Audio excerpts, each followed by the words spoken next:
Bonsoir, alors voici le programme.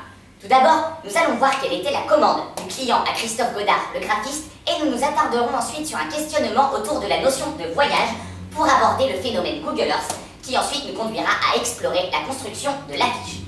Grand 1, la commande. Les graphistes travaillent la plupart du temps pour des clients qui leur transmettent un cahier des charges avec les différents points auxquels ils doivent répondre, graphiquement bien sûr.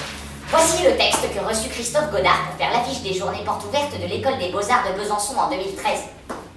Cette année, les journées portes ouvertes de l'ISBA inviteront ses visiteurs passagers à des portes ouvertes sur le monde. Des salles transformées en gates. Ça parle de voyage. Donc, nous arrivons maintenant à notre seconde partie, la notion de voyage. Le graphiste doit donc faire une affiche pour les portes ouvertes d'une école d'art, tout en travaillant sur le thème du voyage. Afin de ne pas faire une affiche bateau avec par exemple une palette de peinture en maillot de bain, ou bien un pinceau parasol, ou bien encore un tableau sur une serviette de plage, le graphiste essaye de faire passer un message plus subtil dans sa production. Nous entamons donc notre troisième partie, Google Earth. Pour approfondir le sujet du voyage, Christophe Godard s'est posé la question « Mais qu'est-ce que voyager à notre époque ?» Il a alors pensé à Internet, à Google Street View et à Google Earth. Aujourd'hui, avant de partir en voyage, beaucoup de gens se renseignent sur le lieu de leur destination, et ceci sur Internet.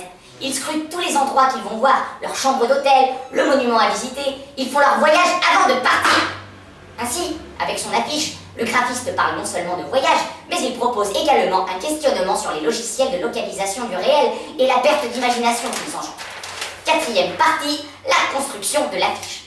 Afin d'exprimer le mauvais côté de ces nouveaux outils, Christophe Godard a cherché des façons d'abîmer le logo de Google Earth, de le rendre moins parfait. Il l'a d'abord barré, et ensuite il lui a tiré dessus avec un pistolet, puis il l'a fait dégouliner de partout. Ouah! Puis ensuite, il a essayé plusieurs façons de le mettre en page, ce logo. Pour en faire une affiche, il a essayé d'abord ça, puis encore ça, et puis après, il a eu l'idée de faire ça, et puis après ce qu'il a fait, c'est ça, et puis enfin, il a fait ça, et pour finir, il a fait ça.